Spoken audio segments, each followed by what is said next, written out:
engineering student in MSM division, and today I'm going to present you a paper that I published together with my supervisor, Dr. Chui, in the Journal of Business Research. Just to give you a background of my research, this is a paper that I wrote during my first year of my PhD, so it's a conceptual paper. I was writing it when I was setting up the ground, let's say, the model that I was going to test in my following studies. And then we presented it at the conference at the end of my first year, and then submitted it to a special issue of Journal of Business Research on ethnic marketing, and then published it at the end of my third year. So this is a conceptual paper that has any empirical data. However, it's been followed up with 3 different empirical studies. One qualitative that is further informing the model that I'm presenting today. That paper is also conditionally accepted at JPR. And then we have a measurement scale development paper and experimental design paper as well, following up from this initial, let's say, work that I developed in the first year. Oh, okay. So this is an overview of my presentation, and I'm going to go straight to it. So research background, why are we looking? So my research has a twofold aim, let's say. On one hand, I'm trying to understand what social inclusion actually means and how it's at a subjective level. And then I'm trying to understand what multicultural marketing or ethnic embedded marketing communications, what is the impact of this on subjective social inclusion, on felt inclusion of ethnic individuals living in ethnically diverse societies such as the US or the UK. And obviously the main motivation for research in this area as well as practice in this area of multicultural marketing is the enhanced diversity in the countries that we live in. And we all know that the US is very diverse, and it's going to have a majority minority status by 2044. And then their buying power has reached $3.4 trillion in 2014. Whereas in the UK, we have 13% of the UK population was foreign-born back in 2010, and the purchasing power was estimated at around £300 billion. But as you can see, the information about the UK is a little bit outdated just because there's not so much research available in the UK as much as it's in the US. In the US, for example, Nielsen is doing lots of research in multicultural populations, but here it's not so much the same. But it's not only US and UK, it's actually all the countries, like even countries that traditionally were very homogeneous, like my home country, Romania. Right now, all the countries are becoming more multicultural. Like I was yesterday in Bucharest and everybody was speaking in English. Like there were so many expats living in there. So it's not applicable, or this research is not applicable only to like very diverse countries, but to most of the countries nowadays that are attracting expats or immigrants.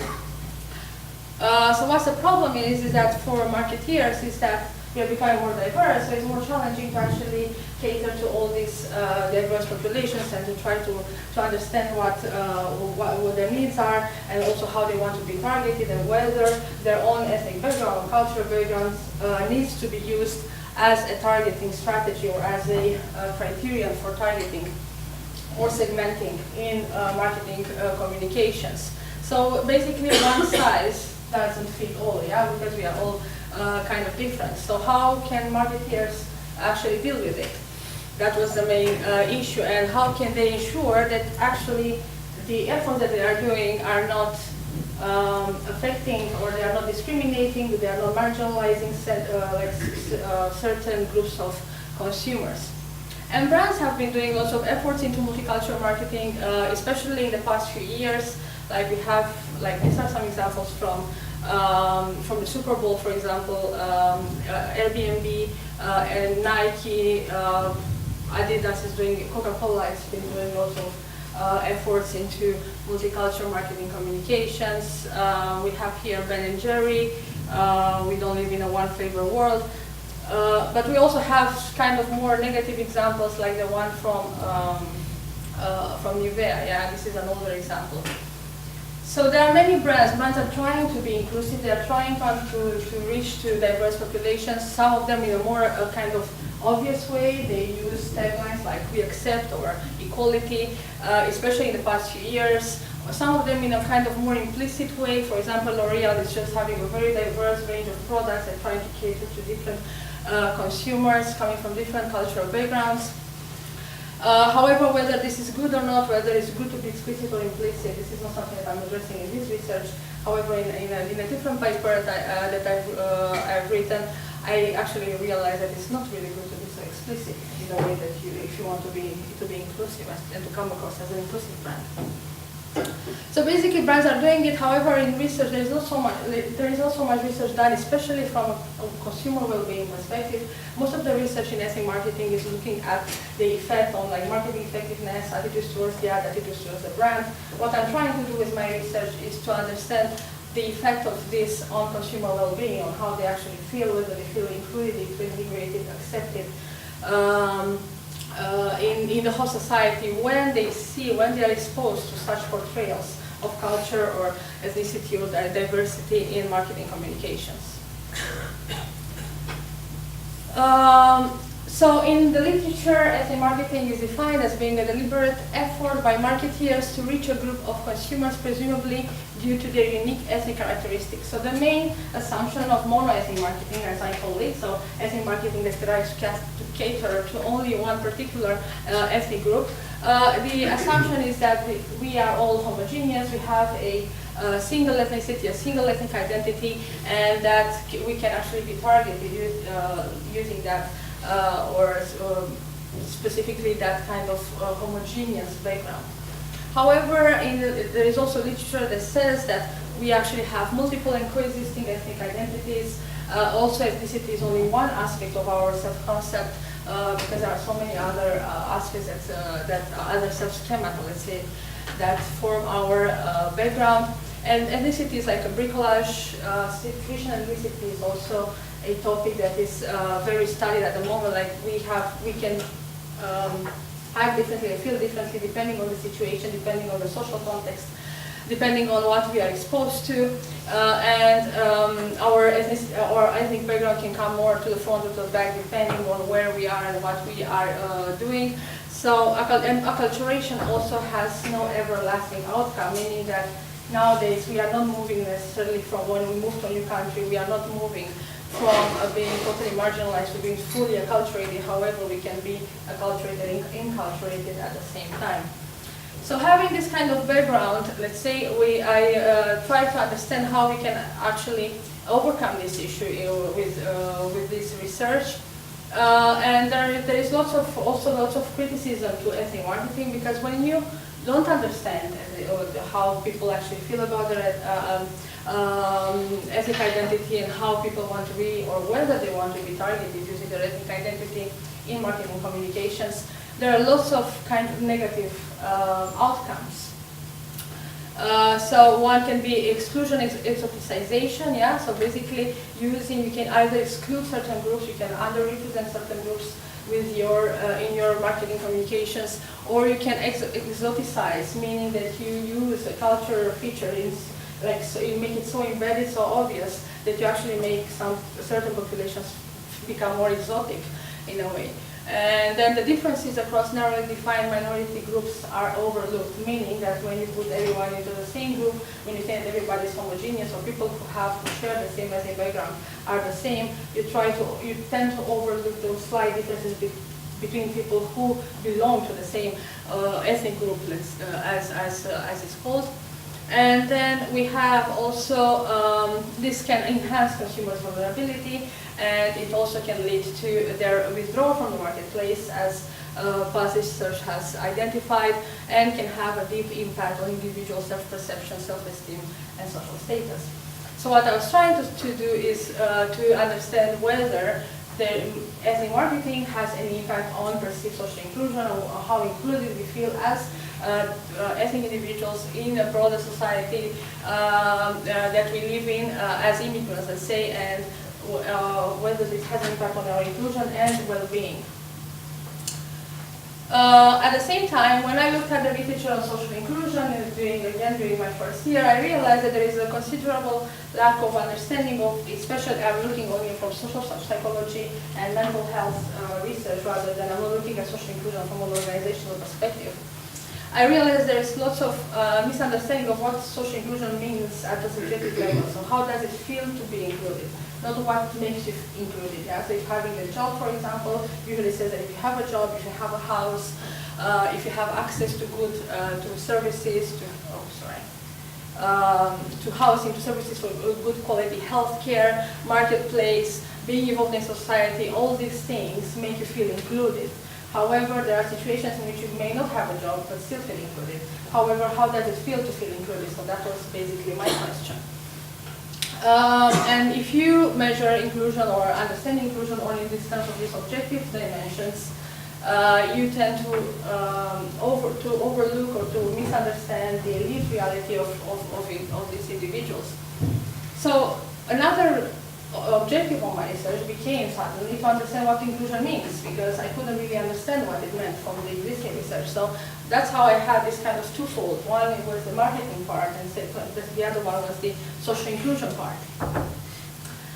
So the objective, as I said, I wanted to conceptualize and define subjective social inclusion, and this is what I did in this paper, and then investigate the potential effect of ethnic targeting marketing cues on the perceived social inclusion, but also try to identify other variables that may kind of interfere in this main effect. Okay. So what I did in the subjective social inclusion part, what we did was to follow some existing recommendations from the existing literature. We took a collection of definitions of social inclusion from the extant literature, from dictionaries. We looked at different measurement scales, of existing measurement scales of social inclusion, and tried to extract only those attributes that measured the feelings of being included. Yeah, so like attributes that were only referring to feelings, not to a status of being included. And we scrutinized them to extract these attributes, and we came up with 5 attributes, as we will see in a bit. And then we proposed definitions for each one of these attributes as well. Why we are looking at inclusion, why do we care about inclusion, is because belongingness, being included, belonging, and being affiliated are basic human needs. Yeah, we all want to belong to a group. And social exclusion, on the other hand, has lots of negative effects. And there's been lots of research that is looking at social exclusion and its negative impact. However, there is less research, especially in marketing. There is actually little to no research that is actually looking at how the positive effects of being included, not the negative effects of being excluded. However, exclusion has lots of negative impact, like enhanced aggressiveness, reduced cognitive performance, reduced sensitivity to pain, and in marketing, excluded consumers usually tend to withdraw from a brand that exposed them to an exclusionary threat. So what I did, so basically social inclusion, how I understand it, is it comes or appears at the intersection between the individual and the mainstream society, because I'm looking only at it from an ethnic perspective. So the intersection between the individual and the mainstream society, and this is a two-way relationship. One is belongingness of the individual to that society, and then there is a response of the society to him by showing him social acceptance, being accepted. And then we came up with 3 more also other attributes apart from belongingness and acceptance, which are the core 2 dimensions, let's say. We have also equality, empowerment, and respect. And also equality, empowerment, and respect, they also usually they come as a response of the society towards the individual. So belongingness is kind of, it provides a different perspective. There are like 2 different ways. Later on in my research, I actually realized that belongingness is a separate construct.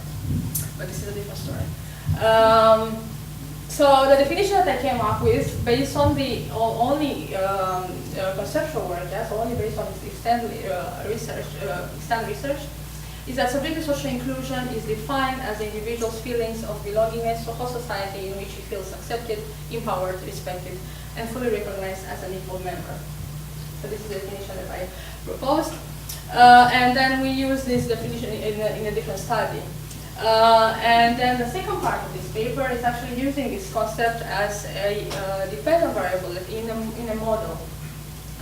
And this is a model that we propose in this paper, where we have subjective social inclusion here, But then we have ethnic expressions in marketing communications, which we separate into mono-ethnic marketing communications and multi-ethnic marketing communications. So those that are specifically targeted at a single ethnic group, and those that actually are targeted to multiple and portray diversity, let's say. And then we have the effect on subjective social inclusion, and then we have some other interfering variables here that I'm going to talk about now. And this is a model that I'm further informing with, I informed it with a qualitative work as well later on, and then also I'm testing it at the moment using experimental data. But this is just what I did in like conceptual. So basically what is the main proposition of this research is that multi-ethnic marketing communications are more inclusive than mono-ethnic marketing communications.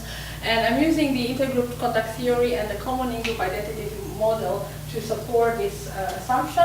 Basically, the idea is that mono-ethnic marketing communications are singling out particular ethnic groups and particular people from particular backgrounds. At the same time, multi-ethnic marketing communications, they actually can reach to a broader audience, and they also create this kind of umbrella identity, a common in-group identity, and make people that are targeted feel kind of more similar to each other. So if you're exposed to a portrayal to an advert where you see people of diverse cultural backgrounds together, you create this kind of in-group identity. This kind of encompassing identity, and make similarities more pregnant and differences less obvious, let's say, rather than putting people into brackets and specifically targeting each one of them. And this common identity is expected from past research. It's actually shown that this kind of common identity is expected to decrease intergroup conflict through reduction of group boundaries and transformation of you and me in an overarching we. Yeah, so that's the assumption, and this is how I supported the main proposition that multi-ethnic marketing communications are likely to exert a more positive impact on subjective social inclusion than mono-ethnic marketing communications. However, this effect we actually hypothesize, or that it's only taking place when the individual is actually, when he's exposed to an advert, he actually self-references the price of that advert to his own self, because if you just pass by and you don't have any, you don't relate your self-concept to that, to the cues or the price in that advert, you can't expect that to have a further impact, or you can't expect that consumer to elaborate that advert more. So basically we use the self-referencing, which is based on the idea that the self-concept is formed of a set of self schemata. So these are the memories, these are our generalization about ourselves that inform, like come from our past and inform how we interpret the future or our social context. And we said that actually if you don't establish any self-referencing, if the information in the advert is not relevant to you at all, then you won't engage in any further elaboration. And here I'm looking specifically at ethnic self-referencing, yeah? So being kind of stopped by that kind of ethnic representation in that advert. So, but here I'm only looking at being relevant, yeah? So just stopping, just trying to understand that there is a relationship, not necessarily resonating with it, not necessarily identifying with that representation, just like trying to be hooked, let's say, yeah? So you need to have this kind of hook in order to move on further. So this is a mediator in my model, but it's a partial mediator because obviously there may be other aspects that make you stop. Yeah, you may be hooked by the product, not necessarily by the ethnic representation. So sometimes so that's why it's only partial mediation. And we will look at later on at a different variable that is also interfering here. However, this kind of hook, let's say, making you stop, it also depends on your ethnic identity salience, yeah, how salient your ethnic identity is to yourself. And ethnic identity is either temporary or it's more stable. And temporary, we talk about ethnic self-awareness, yeah, being aware in a specific moment of your ethnicity, of your ethnic background. Or the ethnic self-identification is a more stable, yeah, it's how I identify myself from an ethnic point of view. So what we hypothesize here is that actually when you're exposed to ethnic marketing communications, that makes you feel more aware of your ethnicity, and that in turn will make you stop and look at that specific advert. So this is why ethnic self-awareness is a mediator here. And then at the same time, ethnic self-identification is not something that can be triggered by the ad, it's something that is within you, it's something that is inherent in you. And this is kind of a moderator, strengthening this relationship, strengthening the effect of the ethnic cues in the ad on self-referencing. Yeah? So the more you identify yourself with your ethnic background, the more likely you are to kind of be hooked by that kind of ad. So basically, so far, we looked at this part of the model. Yeah. So here, this kind of. And then what we have left is self-congruity and marketing effectiveness in the end, which could be measured in different ways, like attitudes towards the ad, attitudes towards the brand, purchase intentions, etc. So self-congruity, so while in self-referencing I talked about being hooked just by looking at the ad, just trying to find something that is relevant, in self-congruity I'm talking about resonating with that, yeah, trying to actually make it, like you actually being congruent, yeah, being representative to how you see your own self. So for example, if I see an ad that shows something very stereotypical about Romanian people, for example, I would stop by, yeah, but then it doesn't mean that I would necessarily resonate with it, yeah. So self-congruity in the end is an extra layer. It's something that you need to also find that you're kind of, you're linking to it, it represents you, it represents how you see yourself. And here, initial model was actually breaking the actual self and the ideal self. But then following the review process, we tried to make the model more like simpler, and we only have self-congruity, like only for your actual self. So self-congruity is also a very important mediator here. So if you need to kind of resonate with the ad, but it's a mediator not towards social inclusion, but towards marketing effectiveness. Yeah. So it's in order to be more effective, yeah, you have to be congruent, you have to resonate as well. Whereas referencing is more about it can influence on social inclusion as well. Yeah, because even with stereotyping, you can still look at it and it can still affect how you feel, whether you feel included or not. Yeah, so that's and then we also have a hypothesis, obviously, that it's very important, the most important, that actually subjective social inclusion and feeling included leads to enhanced marketing effectiveness. Yeah, and this is again, we say that actually multi-ethnic primes in multi-ethnic marketing communications provide a wider range of expression, stimuli for self-congruity. So basically, there are many ways in which you can feel congruent with that, with those representations in the ad. There are more ways, or it's more likely to establish congruence with a multi-ethnic ad rather than a mono-ethnic ad.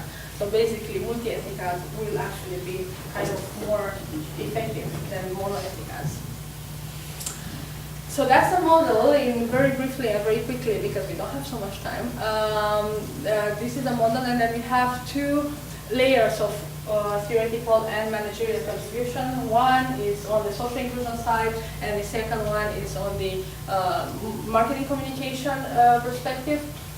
So from the subjective social inclusion side, what we do, this definition and conceptualization can become a strong base. You can provide that base to develop items, to develop a new measurable scale that could measure social inclusion, and this can further help policymakers to understand who's included or not, and whether inclusive policies have any effect. And this definition can also be applicable to other sorts of vulnerable consumers. Yeah, so you don't necessarily, it's not only for ethnic consumers. So we can look at mental health impairment to women, disabled consumers, LGBT. So there are different populations that could be, and then for marketing communications, to my knowledge, is the only model that is actually proposing an inclusive way of. Obviously, there is lots of attempt in this area, but our model is proposing an inclusive way of measuring or of doing marketing communications. And we use different theories and we extend them from social psychology, usually in marketing, and we can actually have some managerial implications because we can actually guide marketeers to better cater to multicultural consumers in diverse societies.